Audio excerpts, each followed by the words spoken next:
라합이 두 정탐꾼을 숨겨주고 그리고 도망갈 수 있는 길들을 열어주었죠. 라합은 정탐꾼들을 숨겨주면서 우리가 당신들에게 선대했던 것처럼 당신들도 우리를 선대해 달라. 전쟁이 시작이 되면 우리 모든 가족을 살려달라. 이렇게 요청을 합니다. 그리고 이 정탐꾼들이 라합의 집에서 나오게 되면서 약속을 합니다. 이 땅을 찾아오러 올 때에 반드시 너희를 선대하겠다, 인자하고 진실되게 대우하겠다, 이렇게 약속을 합니다. 그러면서 뭐라고 말하고 있냐면, 그 여리고성에 이스라엘이 쳐들어올 때에 창문에 빨간색 그 줄을 매달고 가족들이 모두 다 그 집에 모여 있어야 한다. 자, 이렇게 말합니다. 만약 집안에 있음에도 불구하고 만약에 문제가 생기면 그건 이제 우리가 잘못한 것이지만, 만약에 집 밖으로 나가게 돼서 죽게 되면 그 사람의 목숨은 우리가 책임질 수가 없다. 반드시 집안에 모여서 그 창문에 빨간 붉은색 줄을 매달아 놓은 그 집안에 모여 있어야 된다. 이렇게 말을 합니다. 라합은 그 두 명의 정탐꾼들이 창문을 통해서 이제 도망을 하면서 성 바깥으로 이제 줄을 내려서 매달아서 내려 보내는 거죠. 그러면서 동시에 그 창문에 붉은 줄을 매게 됩니다. 이 붉은 줄 때문에 라합과 그의 가족들이 다 살아남게 되는 거죠. 그래서 이렇게 그렇게 이스라엘이 이제 약속을 지키게 됩니다. 자, 이 붉은 줄은 유월절 어린 양의 피를 떠오르게 합니다. 하나님께서 40년 전, 지금 가나안 땅으로 들어오기 그 40년 전 애굽에서부터 처음 탈출할 때에 마지막 10번째 재앙이 바로 장자의 죽음이었습니다.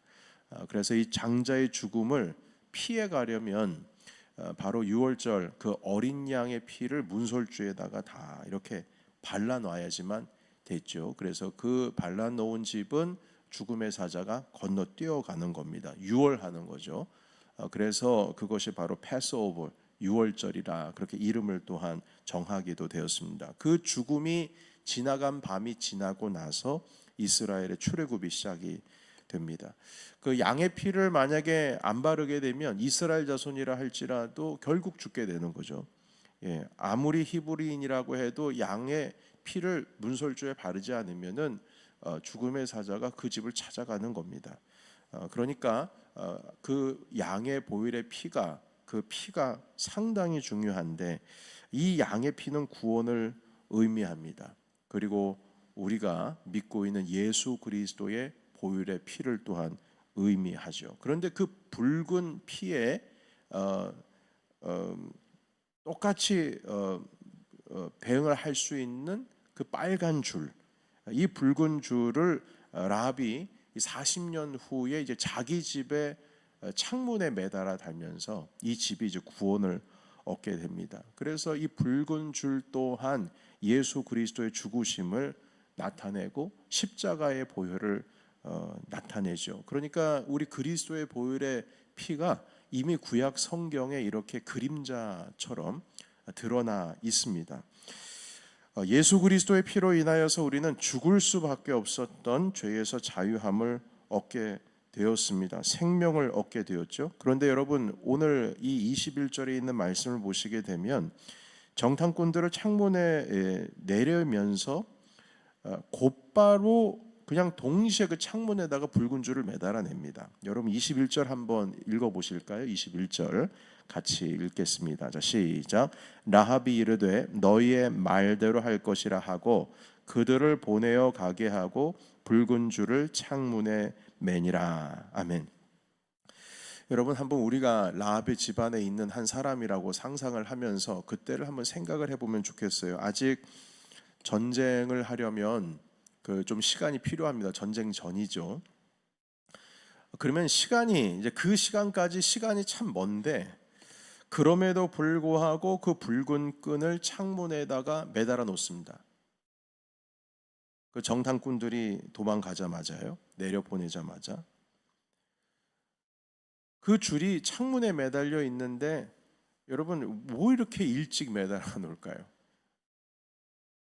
그 이유는 라합은 이 붉은 줄이 생명줄이기 때문에 이미 전쟁이 일어나지도 않았음에도 불구하고 거기에 창문에 매달아 놓은 거예요. 제가 만약에 라합이라면요, 매일 아침 시시때때로 그 창문에 혹시 바람에 끈이 떨어져 나갔나 어떻게 됐나 매일매일 살펴볼 겁니다. 왜냐? 그게 생명줄이기 때문이죠. 여러분, 우리의 삶의 중심에도 이 붉은 줄 하나가 메어져 있어야 합니다. 바로 예수 그리스도의 십자가, 바로 그 보혈의 피의 붉은 줄입니다. 우리의 삶 속에 그리스도가 최우선으로 되어 있어야지만 됩니다. 우리의 삶 가운데 내가 그리스도 중심으로 살아가고 있는지를 항상 체크해야 합니다. 라합이 매일 아침 저녁으로 줄이 잘 매달려 있나? 전쟁이 시작되면 그때서야 불이 나게 부랴부랴 붉은 줄 준비해가지고 창문에 매다는 게 아니라 그 정탐꾼들이 도망함과 동시에 나감과 동시에 그 창문에다 붉은 줄을 매다는 거예요. 그게 생명줄이니까요. 이게 떨어지면 큰일 나는 거예요. 아침 저녁으로 확인했을 거라고요. 여러분, 우리의 삶 가운데 있어서 예수 그리스도께서 최우선이 되어야 하고 그 붉은 줄을 우리는 계속 확인하면서 붙들어야 됩니다. 어제 우리 그 제자 훈련 성경 공부하면서 저녁에 부활에 대한 말씀을 함께 나누었는데 우리 성도님들 훈련생 가운데 한 분이 그런 말씀을 하세요.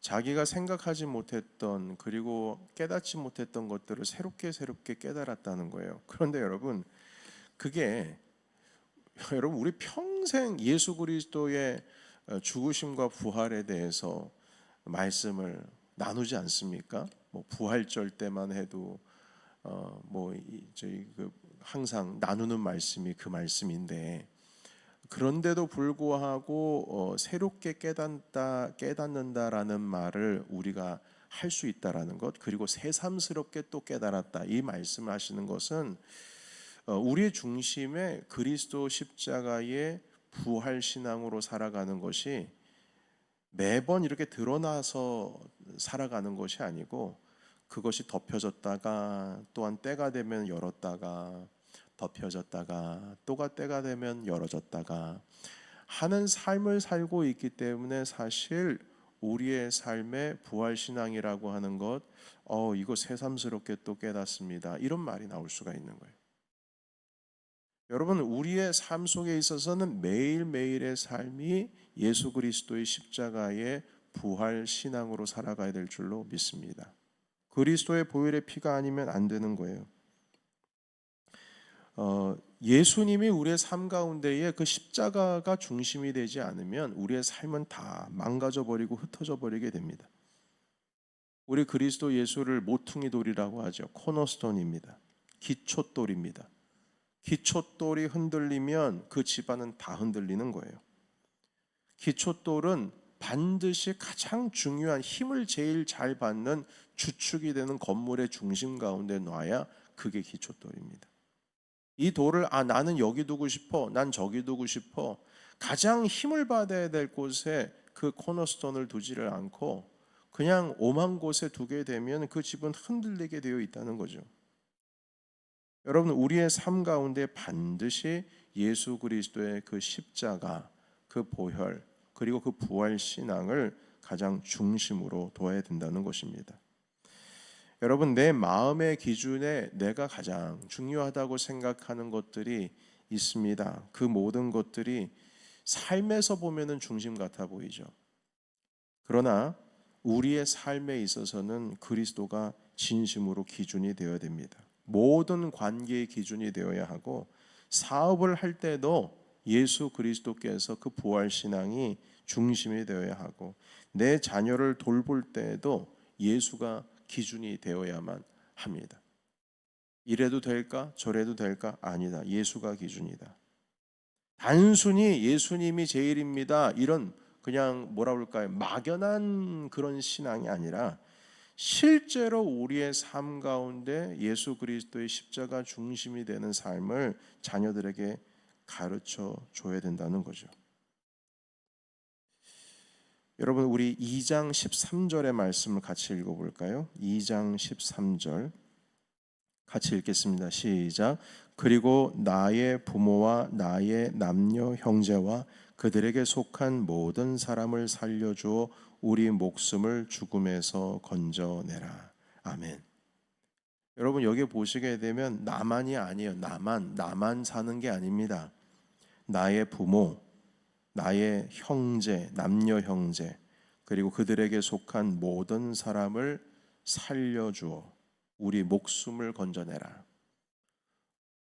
여러분, 나 하나만 주님 앞에서 십자가 중심으로 살아가는 것이 아니라 형제들, 친척들, 사랑하는 사람들, 전쟁 시작되면요 그 집안으로 다 모여야 해요. 여리고성 무너뜨리겠다고 이스라엘이 쳐들어오면 다 그 집안으로 모여야 합니다. 그리스도 중심으로 살아가는 삶이 나만이 아니고 우리 가족 모두여야 해요. 여러분 그래서 우리의 삶 가운데 이 중심이 되는 삶을 놓쳐버리게 되면 결국에는 넘어갈 수가 없는 겁니다. 넘어갈 수가 없는 겁니다. 6월절에 어린 양의 피가 있어야지만 죽음의 사자가 넘어가는데 아무리 히브리인이라고 할지라도 그 피가 없으면 넘어갈 수가 없어요.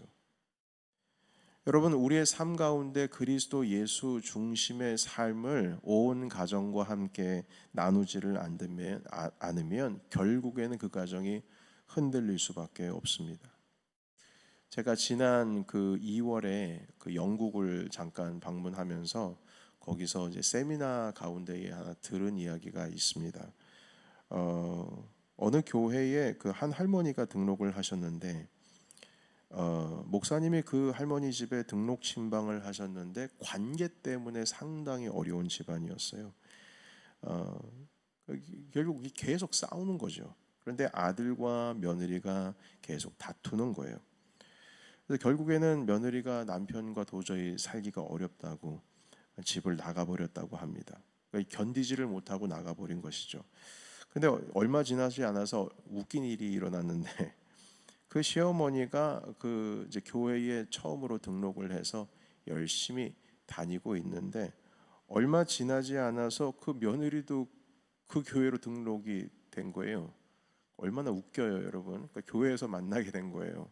원수는 외나무다리에서 만나다더니 이제 거기서 만나게 된 겁니다. 그러니까 이거 친구 따라왔는데 이러지도 못하고 저러지도 못하고 교회 안 나가자니 또 그렇고, 근데 뭐 상당히 교회가 크니까 규모가 크니까 별다른 문제가 없겠거니 해서 다니고 있다가 여러분 어떻게 됩니까? 이게 시어머니가 제자 훈련을 시작을 하게 되었는데 웃긴 거는 그 며느리도 그 기수대 제자 훈련에 등록을 했는데 제자 훈련반에서 만나게 된 거예요. 얼마나 안타깝습니까? 이게 서로가 이제 긴장 상태에 있는 것이죠.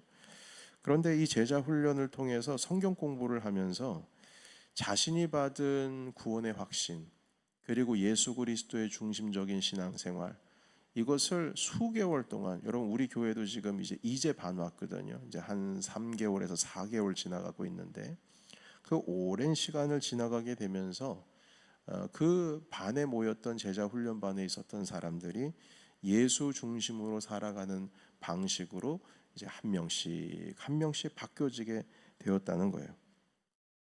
그러면서 이제 십자가의 은혜가 그들의 삶 가운데 조금씩 흘러가게 되니까 어떻게 되냐면 결국에는 그 시어머니와 그 며느리 10년 가운데 있어서도 그리스도 중심, 예수 그리스도의 십자가 부활의 신앙이 이제 흘러가게 된 것입니다. 해피엔딩입니다. 다시 며느리는 집으로 돌아가고, 그리고 남편과 아내가 다시금 화합을 하고, 그리고 나서 그 이후에 계속적으로 함께 신앙생활을 하는 가정으로 회복이 되었다라는 말씀을 제가 들은 적이 있습니다. 결국에 여기서 이제 나누고자 하는 것은 그것입니다. 그리스도 십자가 중심의 삶. 모두가 그렇게 살아야 합니다. 나만이 아니고. 가정이 화목하려면 나만 십자가 중심의 삶이 아니고 모두가 십자가 중심의 삶을 살아야 되는 거죠. 예수 그리스도께서 우리의 주인 되신다. 그분께서 살아계셔서 오늘도 우리를 다스리신다. 이 가정에 우리의 중심은 바로 예수 그리스도시다. 그 붉은 줄 하나가 그 가정 가운데 떡 내려앉아 있으니까요. 다 그 줄을 붙들고 있어요. 다 그 줄을 붙들고 있어요. 그리고 나서 그 가정이 회복이 됐다라는 말씀을 제가 2월달 세미나에서 들은 기억이 있습니다. 여러분, 우리의 삶 가운데의 모든 것은 예수 그리스도 십자가 바로 그 붉은 줄 붙들며 사는 신앙인 줄로 믿습니다. 그것만이 우리가 살아갈 수 있는 길이 되고 힘이 될 수가 있습니다. 그래서 오늘 2장 13절, 오늘 사실 본문은 아닙니다만 그 붉은 줄 아래에 모여 있는 자들이 라합 혼자만이 아니에요. 모든 부모, 형제들, 그리고 모든 속한 사람들 살려주게 하소서. 붉은 줄을 붙들어라. 오늘도 이 아침 시간 가운데에 예수 그리스도의 십자가 신앙, 그 십자가 신앙을 다시 한번 우리 삶 가운데에 붙들어 매 놓으시고, 그것이 뭐 때가 되면은 열어서 보는 신앙이 아니요. 아침 저녁으로 우리의 매 삶 가운데 있어서 중심이 되는 신앙으로서 매일의 삶 가운데에 구원의 기쁨을 누리는, 생명의 기쁨을 누리시는 저와 여러분이 되시기를 그리스도 예수의 이름으로 축원합니다.